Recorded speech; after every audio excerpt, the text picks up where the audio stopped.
Hi, this is Andra from Dota Blast. I am in Minsk at StarLadder iLeague. I'm with Dendi here. Hi, Daniel. How are Hello, you? I'm good, thank you. How's it going?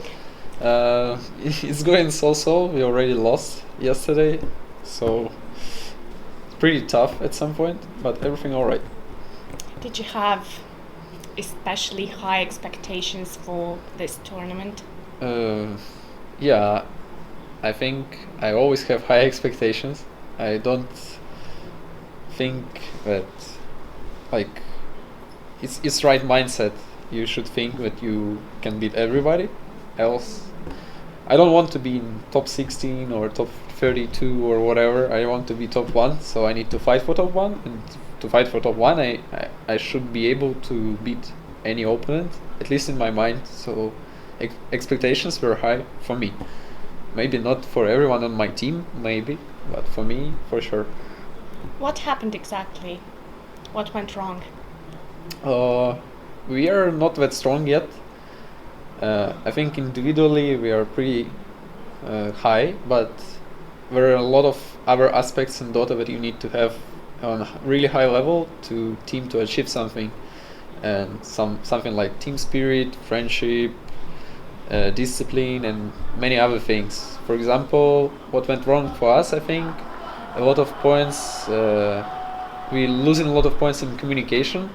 We're not giving enough information. We're not giving information in right times. We don't give right information in game, and that cost us a lot in game. And what else?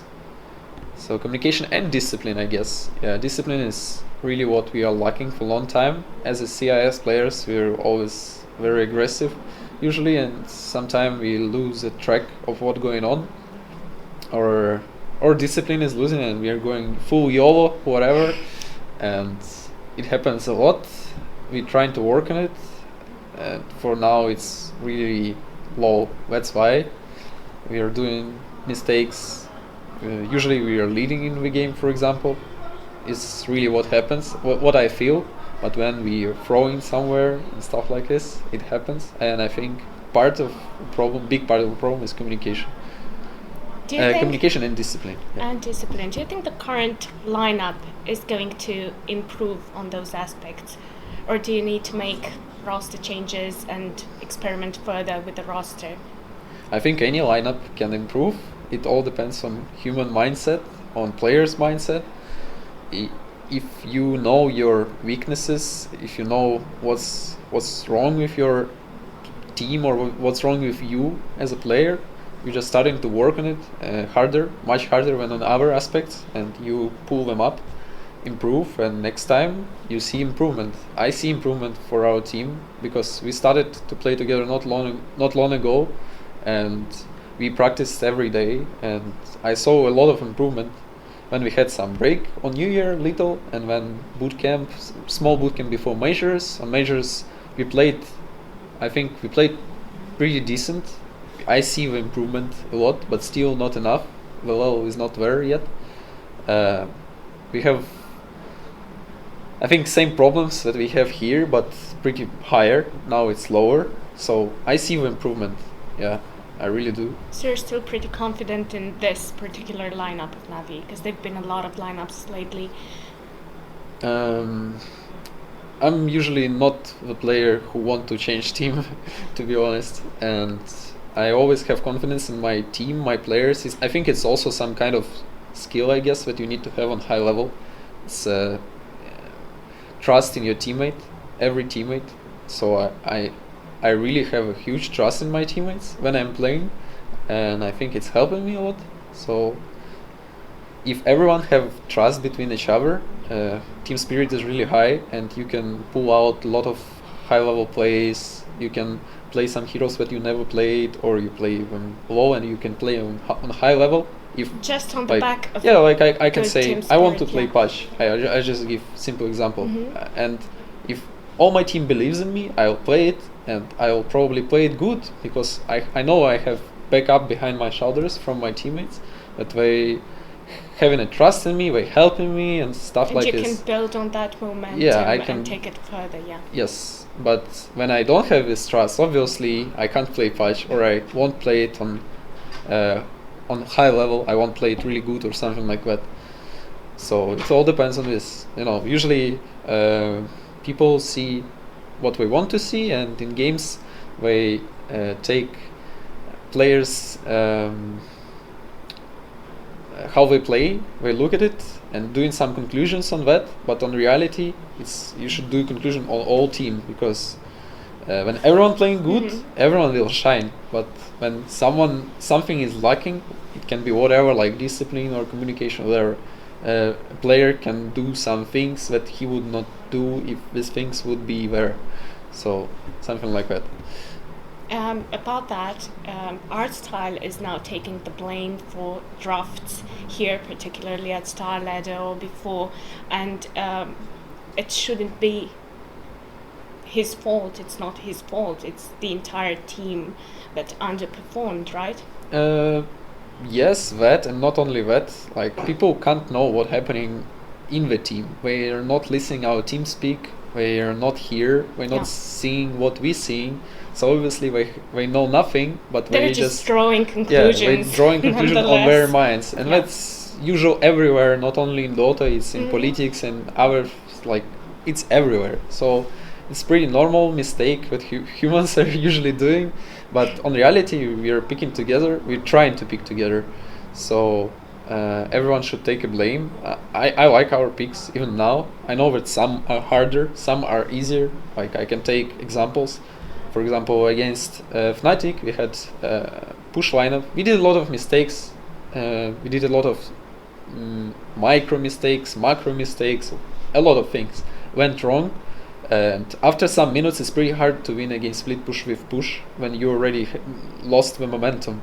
So at some point we can win, but at some point it's already really hard to win. So you can at some point blame draft. But if you would play right, you wouldn't blame draft.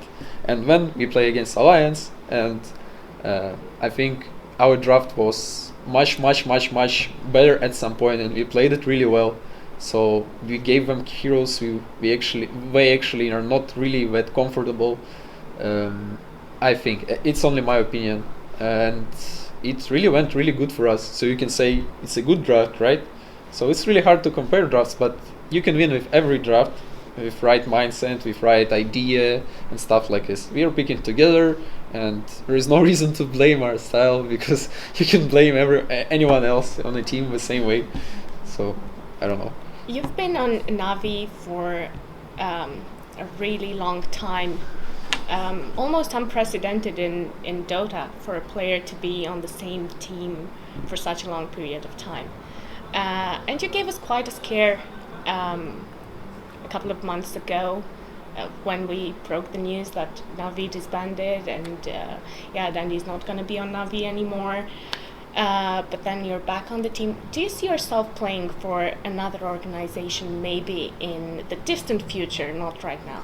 Is that even a remote possibility? Yeah, everything can happen. I'm not saying anything, but I'm trying to be loyal. I know that my organization gave me a lot of things and changed my life in a good way, so I feel like I owe them, and I feel comfortable, and people I play with, people work in the organization, I love a lot of them, so there is no reason for me to leave for now.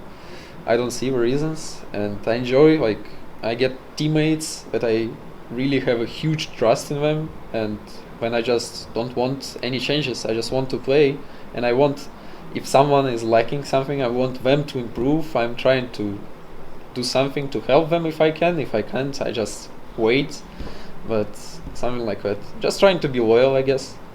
No one respect loyalty these days, I guess. Whatever. Do you miss Sasha? Yeah, of course.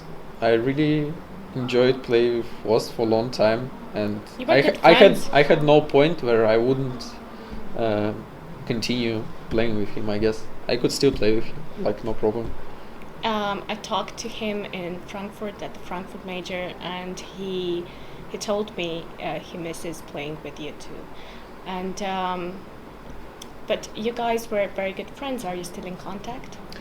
We live in different cities, so it's not really easy, I guess. I mean, in real life, obviously we're gonna see each other on tournaments a lot, and sometimes we write messages to each other. But we really got used to each other at some point because we saw each other so much through these 5 years. Like, we had a lot of tournaments last 2-3 years. We were always traveling together, always having boot camps together and stuff like we this. were used to seeing you guys together at some for point, 5 years. yeah, at some point we were like, when we had 3 days, we were relaxing from each other. But when we were missing each other, like, Yeah. you know, couples, and we were getting on our LAN and stuff like this. So yeah, we were really, I think, like a family at some point.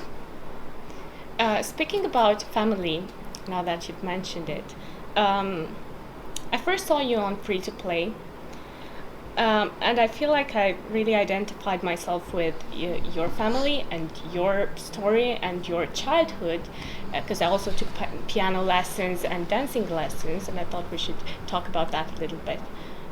For how long have you studied piano? My mom is playing piano, not professionally, but for students. I don't remember how it's called in English.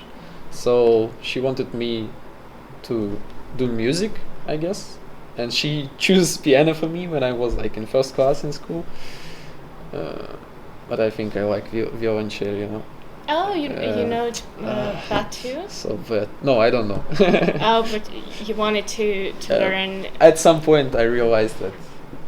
Yeah, but your fingers are very appropriate for playing the piano, actually. I was playing. I was going to study piano, and when I was at home, I had advantage from all the students who was also studying piano, because my mom could also teach me. So I was teaching. Can you still play? No, I don't. I don't play. No, you don't. But I think if I spend maybe a month or two, I will remember things, and maybe I will be able to play. Who's your favorite composer? Oh, I don't know. It's really hard. I like a lot of classic music. I like jazz music. I can't choose something, but I really like classic music. Last time I was listening to Debussy. It was really nice. I really like Debussy. And my favorite one is Mendelssohn Bartholdy. I like him. And Bach, of course. What about the dancing classes you took? You really seemed artistically inclined back then. I wonder why you didn't go on that path. I actually was thinking about that path at some point. I don't remember what changed that. I really don't. Yeah, I really loved dancing. I still love watching high level like dancers at anything. It can be modern dance, it can be anything, or Folk some ballet, whatever. Ballet. Yeah, everything. When I see high level, I really enjoy, and I'm really getting impressed. So I really enjoy watching. What about myself? It was, I don't remember, 6-7 years maybe. Yeah, a lot of some traveling around and Were dancing you with my group. Yeah, back then? competitive dancing, but it still was like not super high level, I guess, but I was young, right? So there is no high level there. And I think it really helped me in Dota also at some point, because Really? Dancing? yeah, because you dance in front of a crowd, or you piano also, you doing exams where you're playing something In front of a an crowd. audience. Yeah, in front of an audience, and those things help me, because in Dota now I don't feel any pressure when I'm playing on stage. I feel really, really like normal. The CIS region is absolutely huge, and considering the high number of people playing Dota casually in the CIS region, why do you think there are so few people breaking into the professional scene every year? Oh, it's pretty tough question, I guess. I can only guess, because it's really weird for me. Maybe it's a mentality problem, because our mentality is pretty tough compared to some other mentalities. Yeah, we have a lot of. I actually think one of the most skillful players around in CIS, but our problem with most players are not used to teamwork, I guess. you know, everyone is trying to pull on Mhm. them, like, look at me, I'm so good, look at me. But in team, it doesn't work. In team, you need to be as a team. You need to be as one unit. You need to work for each other. So there's a lot of high level ranked players, like with high MMR or whatever, but it doesn't give you anything. You can be 9k MMR. Yeah, you're gonna be good at playing alone, but in a team, it's totally different story. You need to have some experience. You need to know a lot of things that are gonna help you to win as a team. You need to be friendly. You need to know how to pull up team spirit. You need to know how to trust in your teammates, and many other things. How to work as a team, how to communicate, how to do stuff together. All those things, they are not easy, and especially when your mentality is that you're like a little bit cocky maybe, or Yeah, so you're saying it's a mentality problem. That's maybe why, that's my guess, because it's pretty weird for me. Who would you say will be the next rising star for the CIS region? It's pretty hard to tell. I guess you can call Ramses because he's young. How old is he? 16. Oh, he's 16. Yeah, Yeah. he definitely qualifies for a rising star. Okay, Yeah. so we'll say Ramses is definitely the CIS rising star. My teammates, if Your you can call teammates. them young, but I guess we're not that young. Soneiko is pretty. He's already a star. He's already a star. Yeah, there's definitely plenty of room to rise, though. Always. He's insanely good. You have no idea. We're just pulling him down at some point, I guess. You called him a diamond once, Yeah. right? I can repeat it. He's still a diamond. He's like a diamond. Okay, thank you so much Thank you. for the interview and for taking the time to talk to us to No Dota problem. Blast. Any shout outs? Shout out to my team. Hi guys. To my friends, to my family, to my fans. I love you everyone. And let's do a hug. Let's do a hug. Thank you so much. Best of luck.